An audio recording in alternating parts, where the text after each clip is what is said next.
quedan media docena de horas para acabar el año, así es que nos vamos a ambientar muy bien. Y quería que meditásemos brevemente en tres, todo va a confluir a lo mismo, pero un poco primero el sentido del tiempo, después lo que significa para nosotros en el tiempo, en nuestro tiempo y de cara a la eternidad, estar con Jesús, y después meditar algún verso suelto del Te Deum con el que vamos a acabar el año para dar gracias y ganar la indulgencia plenaria. Miren, quizá el mayor teólogo, yo creo que sin quizá, el mayor teólogo del siglo XX ha sido Joseph Ratzinger. También tuvo grandes maestros. Uno de esos maestros sabios fue otro gran teólogo alemán, Romano Guardini. Tiene esa obra cristológica imponente, El Señor, se llama así sencillamente, El Señor, y también escritos sobre liturgia muy profundos, muy interesantes.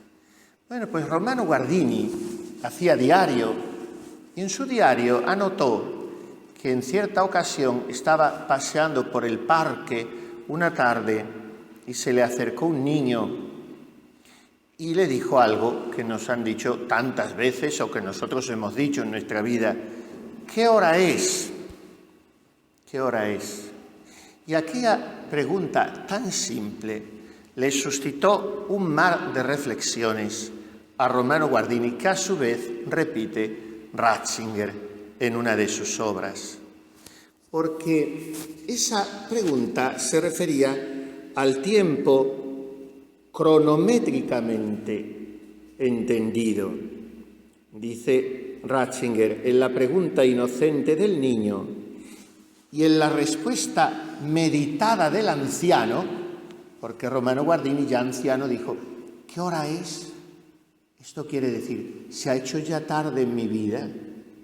Por tanto, en la pregunta del niño y en la respuesta del anciano se topan dos concepciones del fenómeno tiempo. En el caso del niño es el tiempo cronómetro, y en el caso del anciano es el tiempo existencial. O sea, no existe el tiempo sin más, porque en realidad el tiempo es una ilusión que nosotros nos hemos armado para movernos, pero en Dios no existe el tiempo. Pero lo que hay son dimensiones del tiempo. Miren, hoy el mundo, de una manera un poco histriónica, con una espectacularidad que cae en lo circense, pues festeja enloquecidamente la finalización de una etapa temporal, según ese tiempo cronómetro que hemos dicho. Termina un año, o sea que la Tierra ha acabado de dar una vuelta alrededor del Sol, ni más ni menos. Es lo que el mundo festeja hoy. Ya viniendo yo, y son las 4 y pico de la tarde, encontraba ya a los jóvenes con los vasos de cerveza en las manos. Digo, qué pronto han empezado para terminar mañana a las 8 de la mañana o las 10. En fin, el mundo festeja esto. Es algo un poco surrealista, ¿no? Bien, la finalización de un año. Es el tiempo que acompaña al reloj, el día y la noche, o el tiempo que acompaña al calendario, las semanas, los meses, los años. Incluso dentro de esa perspectiva podemos distinguir la medición solar y la medición lunar, las 4 semanas, las fases de la luna. Todo eso por lo que nos gobernamos. La gente del campo no necesita reloj. Miran al sol y saben qué hora es. Pero esa contemplación de la evolución simplemente exterior del tiempo tiene que llevarnos a a una vivencia interior que es intransferible, que es personalísima. Por tanto, cuando nos dicen o nos decimos, ¿qué hora es?, en lugar de la interrogación, podemos poner una admiración y decir, ¿qué hora es? ¿Qué día es? ¿Qué año es? Y esto debe conducirnos a esa doble actitud antropológica, espiritual, que hoy encuentra un momento muy oportuno para ser vivida, la doble actitud del examen de conciencia con la consiguiente petición de perdón por lo que hemos perdido el tiempo y de acción de gracias. Al preguntarse delante de uno mismo, delante de los demás y delante de Dios nuestro Señor, ¿qué hora es?, se debe producir ante nuestra mirada interior un repaso de toda mi historia, de toda mi vida. Ya no es la hora, queda muy lejana, incluso en el caso de las más jóvenes, no es la hora de mi niñez. Esta queda en una lontananza que evoca recuerdos a veces muy agradables, porque la patria del hombre es su infancia. Ya no es la hora de mi niñez, ni es la hora de mi adolescencia, ni es la hora de los primeros chispazos de mi vocación y del seguimiento del camino de Jesús en la vida consagrada con más o menos romanticismo, sensibilidad. Esas horas han pasado. Ha pasado quizá ya también, por lo menos para bastantes, la hora del mediodía, que los padres llamaban del demonio meridiano, la hora de los 40 a los 50, con sus cansancios, con sus desengaños, sus desilusiones, sus tentaciones, sus acomodamientos. Y, en fin, han pasado muchas horas, han pasado muchas personas, han pasado muchos acontecimientos, han pasado muchas gracias. No todas se han quedado, porque dice San Agustín, timeo Jesum transeunten et non redeunten, temo a Jesús que pasa y no vuelve a pasar. Sí que vuelve, siempre vuelve, pero no con aquella gracia concreta, de la que quizá dependieron otras que tú y yo frustramos por nuestra infidelidad. Por tanto, ¿qué hora es? No es una simple consideración cronométrica del tiempo, es una consideración espiritual. Y todas esas horas que han pasado, absolutamente todas, las grises, las luminosas, las de respuestas más fieles, las más remisas en mi correspondencia al amor de Dios, las más tibias, las más ardientes, las frías en el amor, todas esas horas están en manos del dueño de las horas, del Señor de la historia, del amo de los tiempos. Y esto ha de darnos una gran paz. En la traducción de los Salmos de la Vulgata, ahora la traducción que rezan ustedes en el oficio divino es muy deficitaria y San Jerónimo cometería algunos errores, pero no tantos como hoy pretenden los escrituristas, tanto más teniendo en cuenta que no disponía de ordenadores ni de ficheros y que hizo una obra titánica, traducir toda la Sagrada Escritura del arameo y del griego al latín.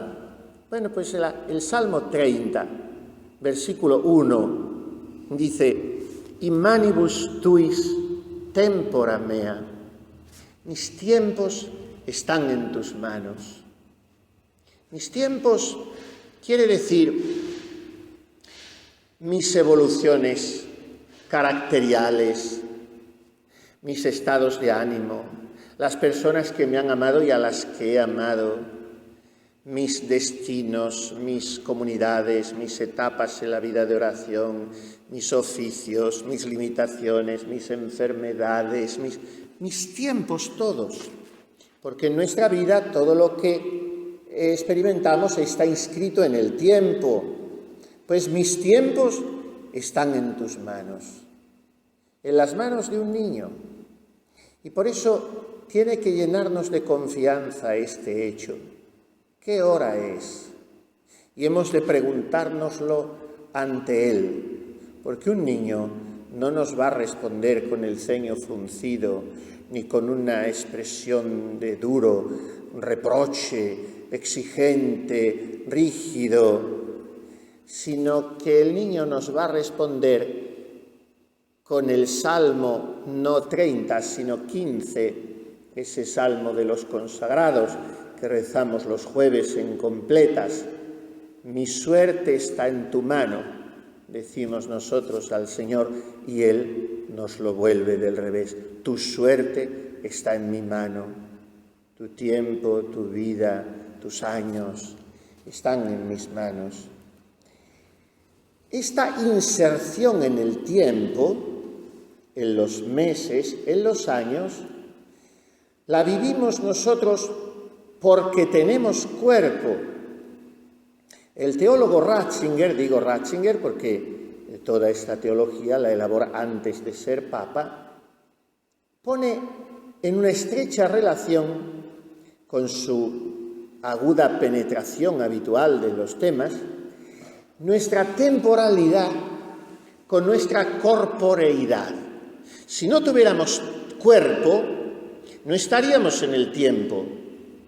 Para los ángeles, para los bienaventurados, no pasa el tiempo, porque han sido ya insertados en la eternidad de Dios.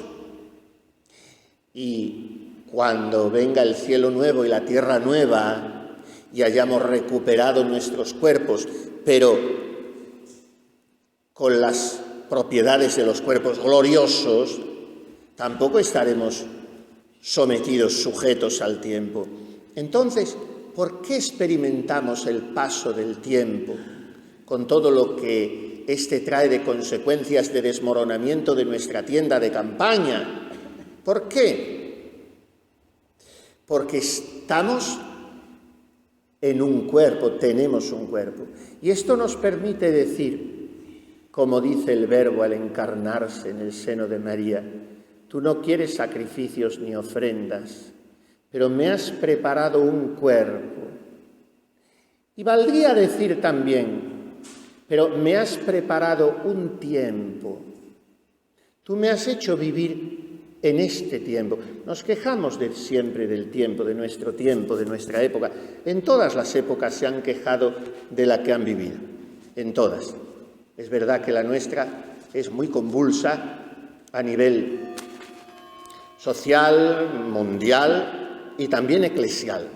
Es verdad. Pero es verdad también que es una ocasión maravillosa de crecimiento en el amor, el experimentar nuestra corporeidad y nuestra temporalidad. En esto a veces hemos sido mal educados por una cierta espiritualidad maniquea. Casi nos han enseñado a que nos tiene que estorbar, causándonos vergüenza, nuestro cuerpo, y a que tenemos que huir cuanto antes del tiempo.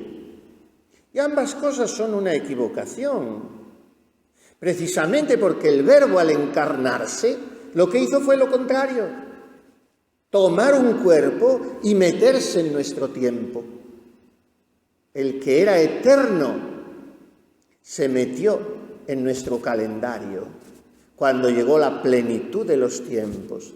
Tan se metió que el tiempo se cuenta desde él. Él marcó el kilómetro cero del tiempo. Se metió en nuestro calendario y tomó nuestra carne.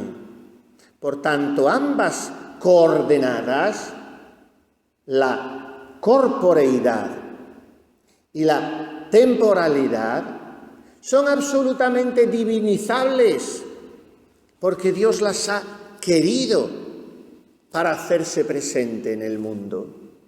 No nos ha mandado a su Hijo de cualquier manera. Orígenes, un padre de la Iglesia, hace notar que el Verbo no nació a través de María, sino de María. Porque, explica, si dijéramos que a través, no entenderíamos que había tomado carne de María para nacer de ella, ex María Virgine, como decimos en el credo. Por tanto, el tiempo es un acontecimiento de gracia. Hoy se emplea, porque nos hacemos mucho los interesantes con las palabras griegas y hebreas, se emplea el término kairos. Kairos quiere decir un momento de gracia, una ocasión especial de paso de Dios, una Pascua podríamos decir. Pues cada minuto, cada día en la vida es verdaderamente una Pascua, es un kairos, es algo en que Dios no es solamente que se quiera hacer presente, sino que está presente. Lo que quiere es que yo descubra su presencia. ¿De qué maneras se da en mi vida esta temporalidad? Ya saben que Ratzinger fue un gran estudioso de San Agustín. Pues San Agustín dice que la memoria del hombre, nuestra memoria, es un lugar de encuentro entre el pasado, el presente y el futuro. Como hay un presente del hoy, también dice San Agustín, hay un presens de pretérito, un presente del pasado, y hay un presens de futuro, un presente del futuro. Esto lo experimentamos muy claramente. Muchas personas decimos, o dicen ellas, vivo del recuerdo. Yo ya, padre, a estas alturas vivo del recuerdo, porque casi no tienen presente. En cada minuto de su vida se están desviviendo. Y para ellas su presente es su pasado. Eso puede ser una cosa enfermiza, negativa, pero puede ser algo también constructivo, de consecuencias positivas. Todos hemos de tener presente del pasado. Un alma debe tener presente de su pasado, porque su historia, todo lo que ha vivido, es un tejido de la misericordia de Dios. Una congregación debe tener presente de su pasado. Ahora hay un afán de lo que se llama fidelidad creativa, que consiste en hacerlo todo nuevo. Esto a nivel iglesia, que parece que hubiera empezado la Iglesia Católica con el Concilio Vaticano II y que todo lo de antes no valía. Es lo que lamentaba Ratzinger cuando decía no. Una hermenéutica de la ruptura no. Es necesaria una hermenéutica de la continuidad, y este es el sentido de la tradición en su auténtico significado. No el aferrarse a cosas del pasado por el pasado, sino somos una historia orgánica que se está haciendo siempre. Por lo tanto, es bueno que yo tenga presente de mi pasado, no para vivir en él, para vivir en el presente, pero ese presente es fruto de toda una historia. Y presente del futuro también, en el sentido de que, ¿cuál es mi futuro? La vida eterna con Dios en el cielo. Pero esa no empieza mañana, esa está empezando aquí ya ahora, por la vida de la gracia. Mi vida de intimidad con Él, por la gracia santificante, por la oración, por los sacramentos, por las obras de misericordia. Es el cielo ya comenzado. No hay una diferencia de grado,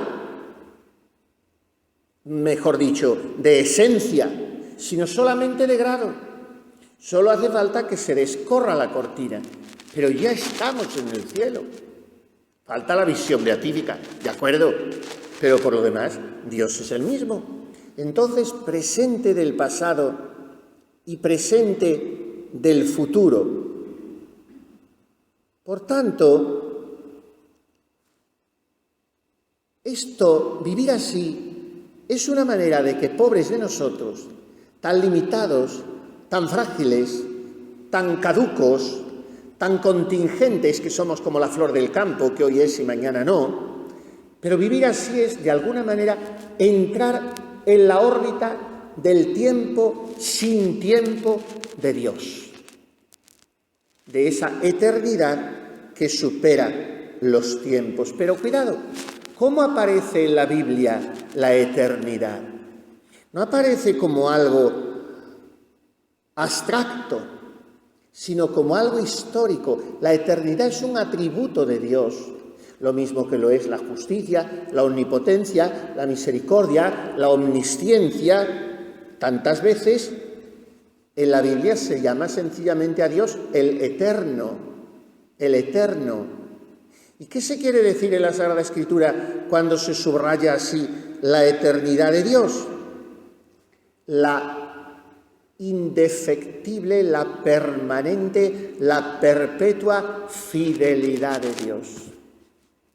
Aunque nosotros seamos infieles, Él permanece fiel, porque no puede negarse a sí mismo, no puede dejar de existir, porque es eterno. Y como no deja de existir, no deja de ser fiel. Y como no deja de ser fiel, no deja de responder con amor a mi desamor, y no deja de tener todas mis horas y mis tiempos en sus manos. Miren, la eternidad la describía Boecio, un gran filósofo, también un hombre de Dios, como interminabilis vitae tota simul et perfecta possessio, que quiere decir la posesión perfecta de una vida interminable toda a la vez. O sea, el cielo no es una sucesión de minutos, de días, de semanas, de meses o de años, sino que es un golpe de vista que, empapado de amor, se pierde, se abisma en Dios, sin pasión, sin aburrimiento, sino deleitándose en el bien del amado. Pues bien, todo, sea pasado, presente o futuro, existe en el presente de Dios, para quien no hay momentos. Dios obra siempre, dice Jesús en el Evangelio de San Juan 5:17. Mi Padre trabaja y yo también trabajo. Dios está siempre obrando, no descansa. ¿En qué sentido? En que está siempre amando. Bien,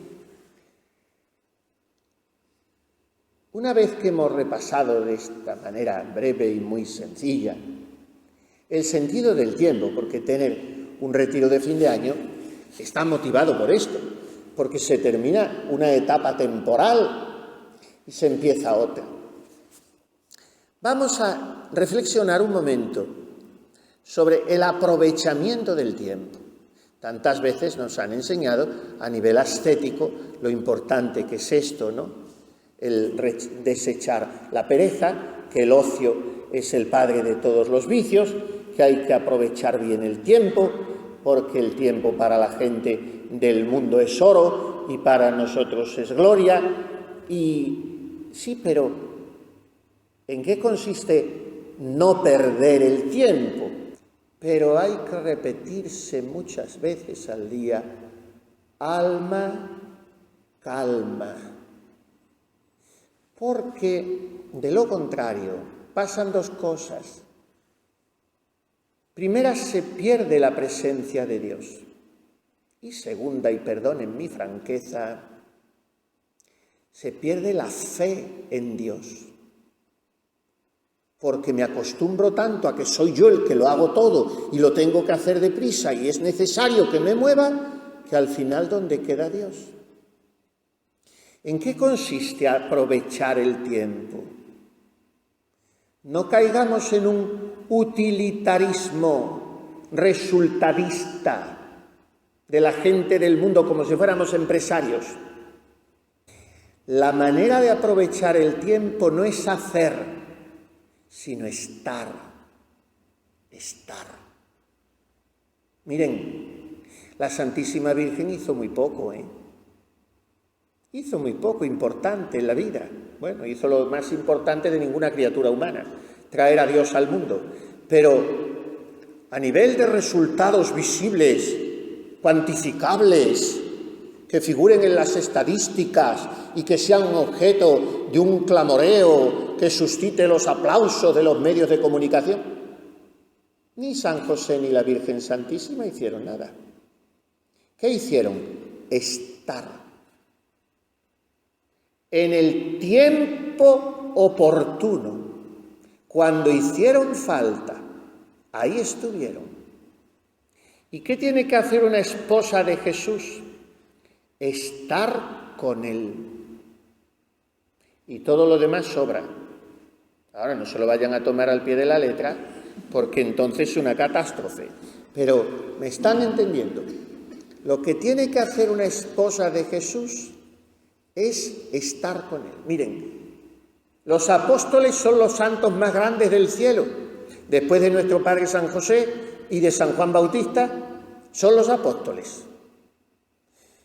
Fíjense si son importantes que de 12 brutotes pescadores salió la evangelización de todos los puntos cardinales. Pues el Señor, ¿a qué los llamó? Nos dice el Evangelio. Los llamó para que estuvieran con Él y para enviarlos a predicar. Por ese orden, para que estuvieran con Él. En la plegaria segunda de la Santa Misa, plegaria eucarística, yo casi siempre, prácticamente siempre digo la primera al canon romano, porque me parece la más perfecta y es la tradicional y además no hay que añadir oración de los fieles ni nada, porque en el canon romano está todo, se pide por todo. Y además se nombra a los apóstoles y a todo el mundo. Bueno, pues en la segunda, que es la que hacen casi siempre, porque es la más corta, cuando se dice en latín, damos gracias a Dios, el sacerdote, porque nos has llamado para astare corante et tibi ministrare. O sea, para estar ante ti y servirte. Nos haces dignos de servirte en tu presencia. Mal traducido también. Por lo menos simplificado, porque lo que dice el original son dos cosas separadas y se ve mejor el orden cuando es en latín. Astare corante y después servirte. Tibi ministrare, ministrar para ti, pero primero estar contigo. Si eso nos lo pide a los sacerdotes, a los apóstoles, que tenemos que predicar y que escribir y que dar clases y que ir a los enfermos, ¿cuánto más le pide a una contemplativa? Por lo tanto, el aprovechamiento del tiempo, hijas mías, es estar. ¿Pero cómo? ¿Cómo? Miren, en español, como el español es la lengua más rica del universo después del latín, pues son dos verbos. En las demás lenguas nada más que es uno. To be, en inglés, es estar y ser y haber. Bueno, pues en español son distintos todos. En Belén hubo mucha gente, había mucha gente, pero ¿cuántos estuvieron? Esta es la pregunta. Miren, de todos los habitantes de Belén no estuvo nadie. Nadie. No sabemos de ningún betlemita que fuera a la cueva, al portal. Pasaron seguramente cerca por aquellos caminos, por aquellos andurriales, porque la Sagrada Familia estuvo bastantes días cueva de Belén, pasaron. Cuidado con tener con Jesús una relación de distancia, de etiqueta, de miedo, de prevención, de política, de protocolo, de tanta gentileza que no haya amor. No podemos estar así, a distancia. Hubo otros que estuvieron más, pero no del todo. ¿Quiénes son? Los pastores y los magos. Ellos fueron llamados por los ángeles, por la estrella, en definitiva por la voluntad de Dios. ¿Qué hicieron? Se pusieron en camino y estuvieron en el portal, pero un tiempo limitado. Gente grande de alma, los pastores, supieron la humildad de postrarse, de descubrir el misterio. Y los magos, qué caballeros tan corteses, se presentaron allí con regalos. Pero se fueron, también ellos se fueron. ¿Quiénes estuvieron siempre, siempre, siempre con el niño? María y José. De ellos hay que aprender a aprovechar el tiempo, no haciendo muchas cosas, sino haciendo el unum necessarium, como dijo Jesús a Marta. In te Domine speravi, non confundar in eternum. Que esa sea nuestra petición hoy, después de haber pasado este día, o pasar todavía un par de horas o tres, si disponemos de ellas, en plan de examen, de petición de perdón y de acción de gracias, preguntándonos ¿qué hora es? O exclamando ¿qué hora es? Pues hay que terminar mirando a Jesús con toda la confianza de que seamos capaces. Jesús en la fragilidad inerme, en el ocultamiento asombroso, estremecedor, no solo de un niño, sino de la hostia, y decirle, in te Domine speravi. De cuánta verdad encierra aquella profecía de Jeremías. Maldito el hombre que confía en el hombre. Solo Dios basta. No hay más apoyo real que Él. Por eso hay que pedirle que nos desprenda el corazón de todo, para que le podamos decir, in te Domine speravi, he esperado en ti, siempre en ti, solo en ti, completamente en ti. Mira qué cúmulo de miserias te traigo, qué cúmulo de minutos, de horas, de días, de semanas, de meses, de años, de lustros, de décadas, sin aprovecharlos bien, porque no he estado contigo como tú hubieras deseado, pero una mirada tuya de amor lo borra todo. Non confundar in eternum, porque si he esperado en ti, que me has dicho yo soy el camino, la verdad y la vida, mi camino no puede quedar frustrado, mi vida no puede quedar baldía, mi verdad no puede engañarse, porque tú eres mi verdad. Entonces, non confundar in eternum, que yo no sea confundido para siempre. Y todo esto nos dará una gran paz. Digámoselo a Jesús mirándole en manos de María, la Theotokos, mañana, María, Madre de Dios. No una madre como esas madres primerizas, posesivas, que no sueltan al niño cuando alguien le quiere hacer una caricia o cogerlo, lo agarran, parece que es de cristal, se le va a romper. Las madres primerizas, tanto más si tienen 15 años, como tenía María. Pues María no. María ha tenido el niño para mí. Un niño nos ha nacido, un hijo se nos ha dado, y es ella quien nos lo está dando. Y es María la que nos dice, ahí lo tienes. Y es un hombre maravilla de consejero. Déjate aconsejar por él. Dios guerrero, deja que haga la guerra a tus pasiones y a tus pecados.